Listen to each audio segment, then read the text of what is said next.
Good evening, everyone. My name is Professor Faded with Epic Heroes University, and today we will be discussing the basics of Epic Heroes Save the Animals and what you can expect from this game. Like many of us, you probably downloaded this game off of social media thinking it was about saving dogs from bees or destroying towers with dinosaur cannons, when in fact, what you really downloaded was an AFK battle arena. And if you're watching this video, I must also assume that you were sucked in by this battle arena style game and want to learn more about it. But don't fret, I'm going to walk you through a few basic features and give you a few tips along the way that might help you play your play experience along the way. Here's a small disclaimer. This game, like many other mobile games, can be played in two fashions. One is free to play, and the other is pay to win, is the term that people like to use, where you spend real money to gain advantages. Both ways are possible, with obviously one having more of a benefit than the other when it comes to progression and in some facets PvP.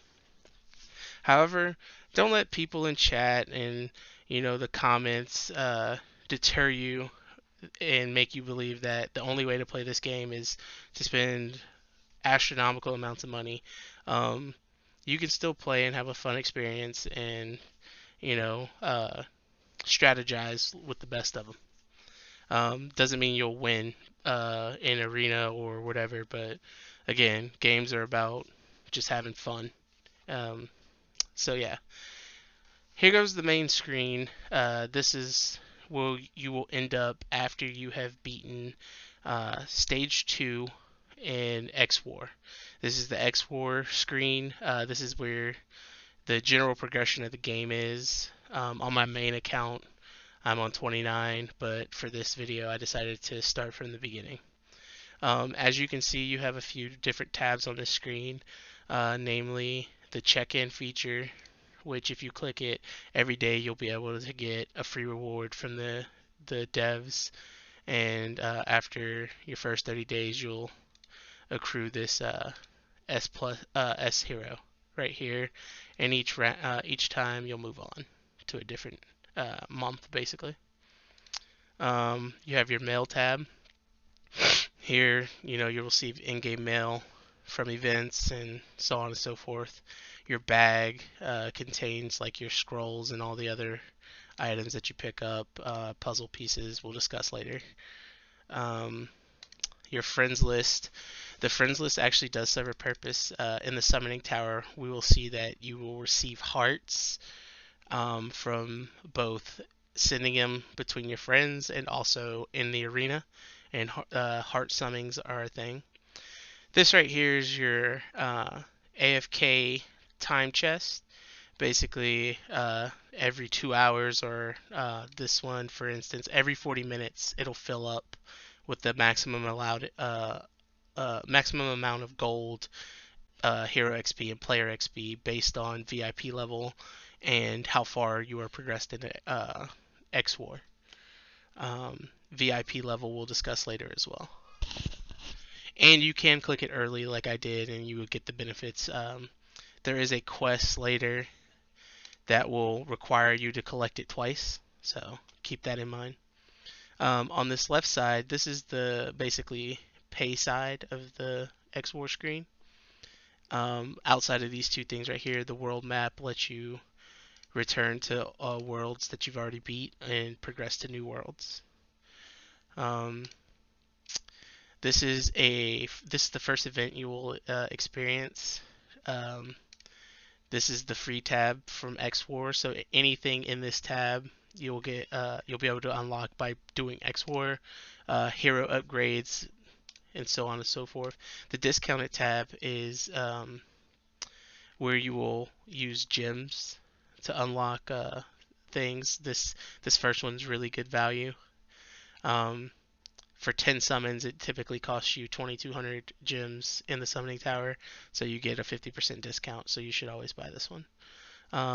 For the real money players, we'll discuss later, maybe not in this video, but we'll discuss later which one of these events. I'll probably do a video specifically on events and give you an idea. these here will be collected based off of what you've spent monetary wise. So there are some really good deals here. Toko is a really good and easy S plus hero to Immortal, and we will discuss that here shortly. You will periodically receive pop-ups like this to purchase in-game stuff and also at a discount. If you ever get offered a discount and you couldn't or didn't know if you should buy it right then, and you check and you're like, oh, I want to buy it, this is where you'll be able to find it. This one here is also semi decent for $5. You don't look at the 79.99. It's a made up number.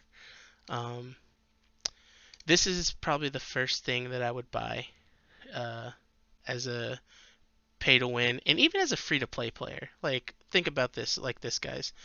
99 cents, you probably go to the dollar store and buy a drink that you know, urinate out at some point. So why not spend $1 and get a really good hero to help you, along the way? Just, food for thought. You don't have to be 100% pay to win, but you don't also have to be 100% frugal. You can pick up some pretty good stuff. So I'll suggest some things along the way. The perks tab, you can unlock. This is stuff that's free. This is stuff that's locked behind a paywall. If you purchase anything here, it'll activate these monthly cards. You don't actually activate these monthly cards by buying anything from this tab. I was confused about that when I first started playing. Here goes some value packs. This is like a limited time offer. This is one and done, and also it has a 6-day expiration. This one right here is absolutely worth it if you're going to be a serious player, and it'll cut down. You get 2 Rexes, you get an Epic Rex right off the rip, and 10,000 gems, which is double what you would normally get. So 100%, if you're playing serious pay to win, this is it. Pay to win, I would not buy this at all. The 5,000 gems is technically double what you would get for paying the 50, but again, you're gonna get a lot of this. If you just don't care, it's I'm not gonna say it's not worth it. It's just for my budgeted players, this is the best deal. These aren't bad either. So yeah, again, these are only here for 6 days, so keep that in mind. And if you don't get them, they don't come back. Here goes, these two are, so let's see, no, not these two. So the Gifted Growth is a one-time deal, and so is the Summoner's Gift is a one-time deal. It's the first 2 offers you get. This right here, I recommend everybody get. It's a one-time monthly. Again, it's $5. Go skip McDonald's one day, and it's worth it for all the perks that you get if you're gonna play the game for extended periods.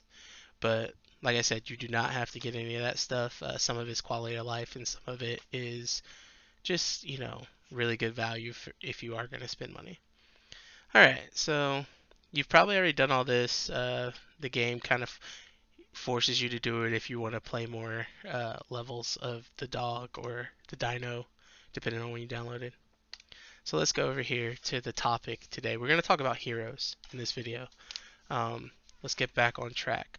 So the 2 main places that you are going to focus on when it comes to heroes is the Lab of Awakening and the Summoning Tower.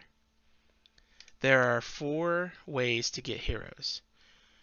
You can summon them from scrolls. There's 2 different types of scrolls, faction scrolls and just regular scrolls. The faction scrolls will literally give you a hero of that faction. They're super rare and should be used wisely. These will give you a random hero, so we'll go ahead and click this first 10.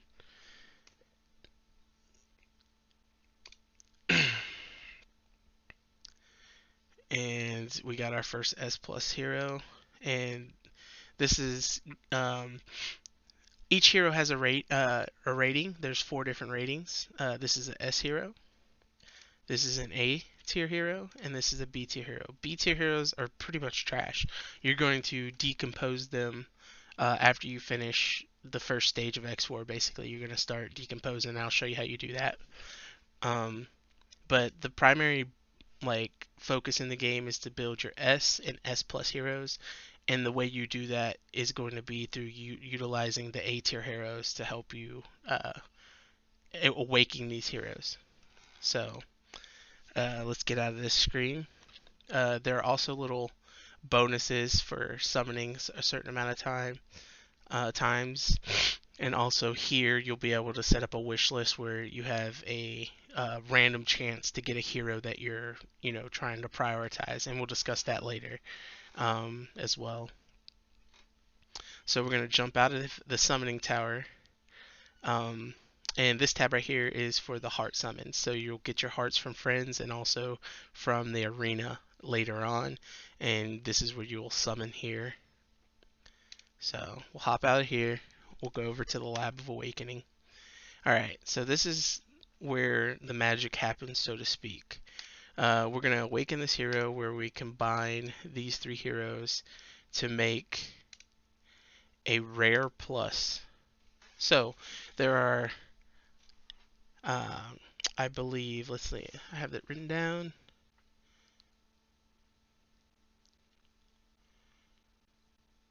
There are 14 different awakening tiers.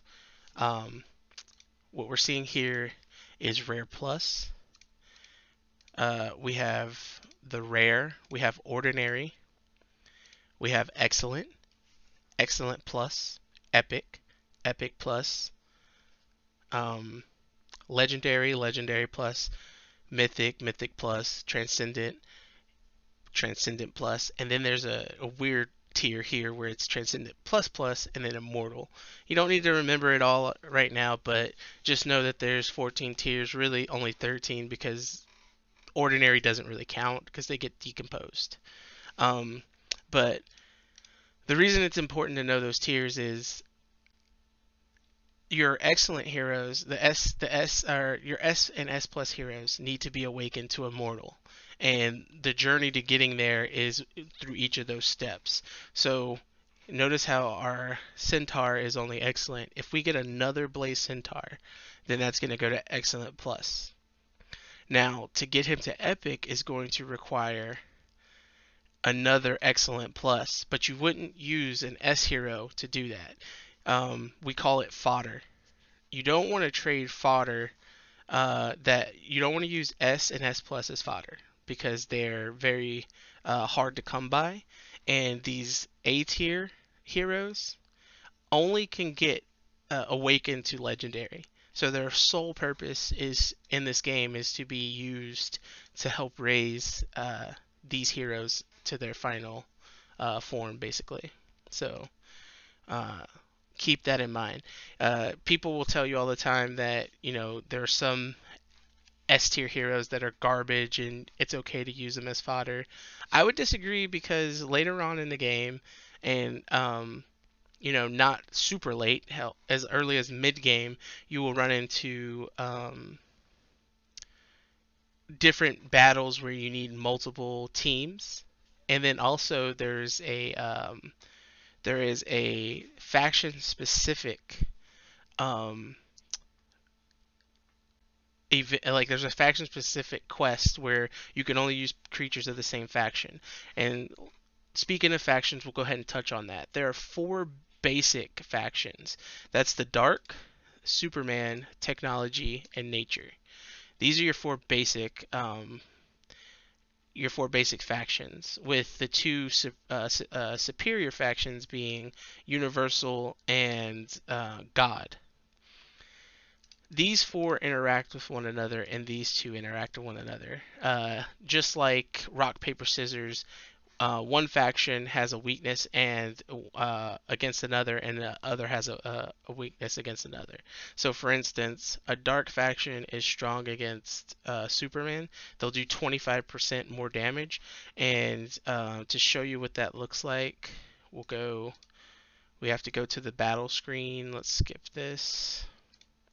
When we get to our battle screen, we hit this exclamation point here. This shows you the faction bonus. They call it Camp Restraint.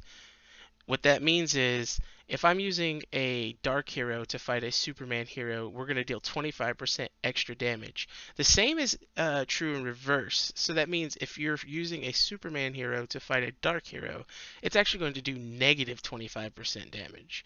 So you got to keep that in mind when you're fighting teams, to try to assemble teams that have that will benefit. It doesn't mean you don't use your strongest heroes, but if you are having trouble defeating a boss, or if you're wondering in the event challenges where they give you units to build, you might use that knowledge to help you defeat the enemy team. So for instance, here we have a bunch of nature heroes and 2 supermen.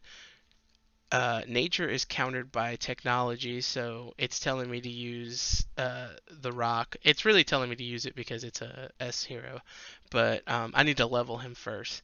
But this would be good against these 4, and this carry here will be good against these 2. It's going to be neutral here. Actually, it's going to deal 25% less here because nature counters dark. But yeah, that's just a quick little breakdown of factions. And then the thing with the 2 supreme factions is they don't really do more damage to the regular factions, and the regular factions don't do more to them. They counter each other. So we'll get out of this. Let's go back to heroes. Okay, so here goes a tip for some of our heroes. I mentioned it earlier. This is a S hero here. Sally's pay to win, or not pay to win.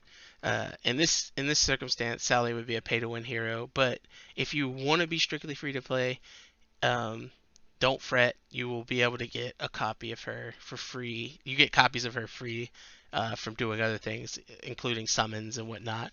This is just an easy way to get that first copy.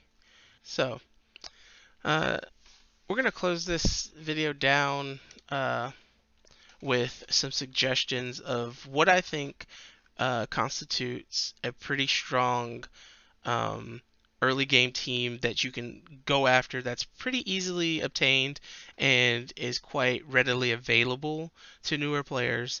And that would be Rockefeller as your main tank, General of Rescue. It's like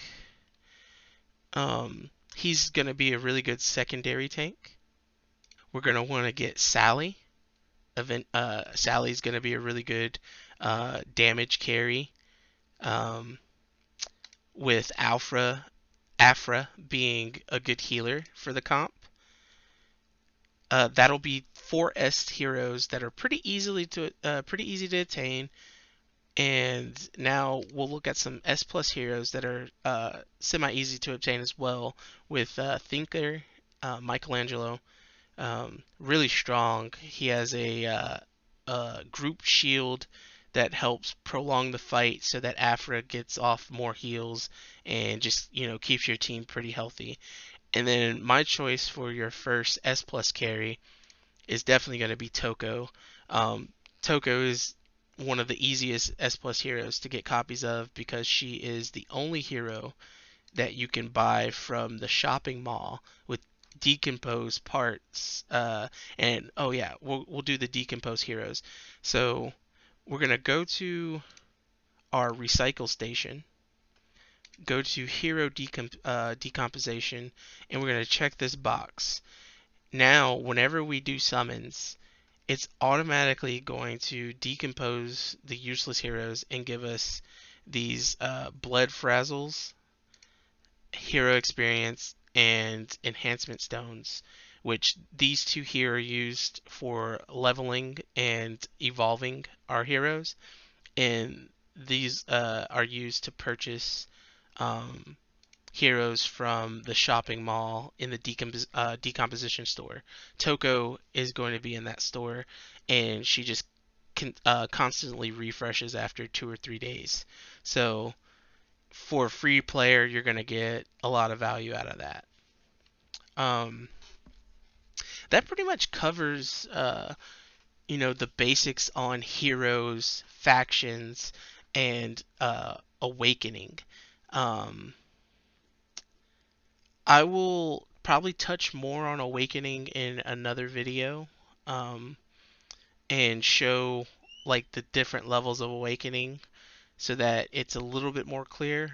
If you have any questions about awakening, please post it in the comments. Again, I cannot stress enough that a major mistake that most new players make is falling into the trap of using S and S plus heroes to awaken the heroes that they're currently playing, and a lot of them turn out to regret it later down the road. So hopefully, you get how important it is to hold on to those heroes, and you save yourself that woe. Um, Thank you for watching this video. If you liked the content and if it helped you, please like, subscribe, and click the notification bell. I'm going to try to post a video or two each day, um, further advancing on the topics that should be some benefit to you. In the next video, I plan on unlocking the space feature here, where you will find some basically a lot more events and